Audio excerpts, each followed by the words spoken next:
ভাই কথাগুলো মন্দ শোনো। মহাবিপদে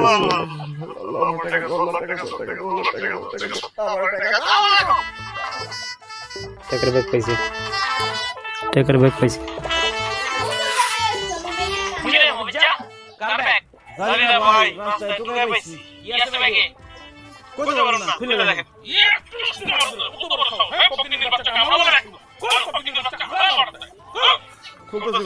তার পরবর্তী কি দেখেন,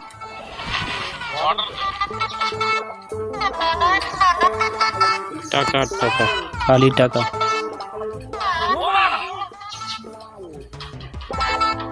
বেদি